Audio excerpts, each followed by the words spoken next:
වර්ෂ 2006 අප්‍රේල් 26 වන දින නේපාලයේ ඓතිහාසික දේශපාලන හැරවුම් ලක්ෂයක් සිදු වූ අතර එය එරට දේශපාලනය වෙනස් කළා පමණක් නොව කලාපීය රාජතාන්ත්‍රික භාවයටද බලපෑම් ඇති කළේය.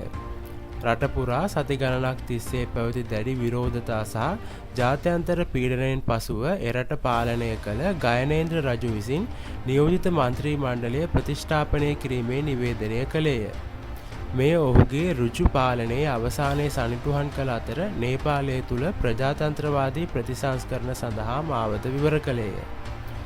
ගයනේන්ද්‍ර රජු විසින් මහජන ඡන්දයෙන් තේරේපත් වූ ආණ්ඩුව විසුරුවා හැර පාලනය සියතට ගැනීම සහ මාओවාදී කැරැල්ල මැඩ පැවැත්වීමට අපොහොසත් වීම නිසා වර්ෂ 2005 පෙබරවාරි මාසයේ සිට ජන ආන්දෝලන නමින් මහජන ව්‍යාපාරයක් ඔහුට එරෙහිව ගොඩනැගෙමින් තිබුණි.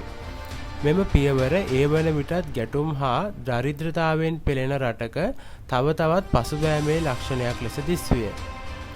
වර්ෂ 2006 අප්‍රේල් මාසයේදී දින 19ක් පුරා ලක්ෂ සංඛ්‍යාත නේපාල ජාතිකයින් ප්‍රජාතන්ත්‍රවාදයේ යථා තත්ත්වයට පත් කරන ලෙස ඉල්ලා වීදි බැස සිටියහ. මෙම ව්‍යාපාරය දේශපාලන පක්ෂ සහ සිවිල් සමාජය අතර එක්සත්කමේ දුර්ලභ හා බලවත් සංදර්ශනයක් විය. ආරක්ෂක හමුදා විසින් ප්‍රචණ්ඩකාරීව මර්ධනය සිදු කළද අප්‍රේල් 26 වන දින රජුට මහජන විරෝධය පිළිගැනීම හැර වෙනත් විකල්පයක් නොමැති බව පෙනී ගියේය. නේපාලයේ විශාලතම අසල්වැසියා සහ සාම්ප්‍රදායික සගයා වන ඉන්දියාව මෙම සංක්‍රාන්ති සමයේදී නිහඬ නමුත් තීරණාත්මක කාර්යභාරයක් ඉටු කළේය.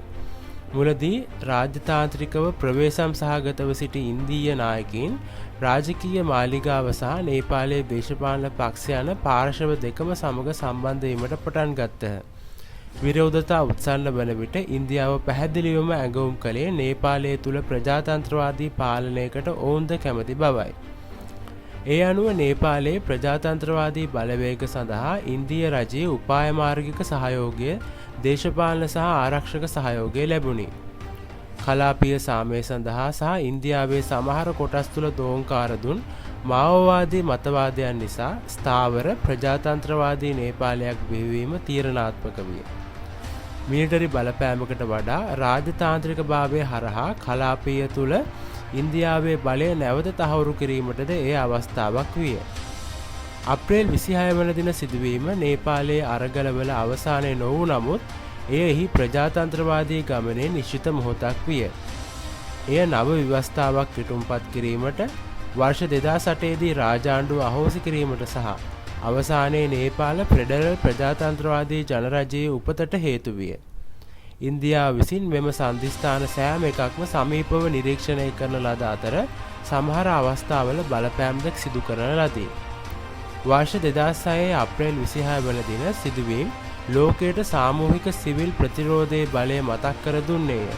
ඉන්දියාව වැනි කලාපීය බලවතුන්ට විවෘත මැදිහත් වීමකින් තොරව ප්‍රජාතන්ත්‍රවාදී ව්‍යාපාරවලට සහාය විය හැකි ආකාරයද මෙහිදී අවධාරණය විය. එම දිනය නේපාලයේ ජනතා බලයේ ජයග්‍රහණයක් ලෙස සහ දකුණු ආසියානු දේශපාලන ඉතිහාසයේ තීරණාත්මක අවස්ථාවක් ලෙසද අද වන විට සලකුණු වී ඇත. ස්තුතියි.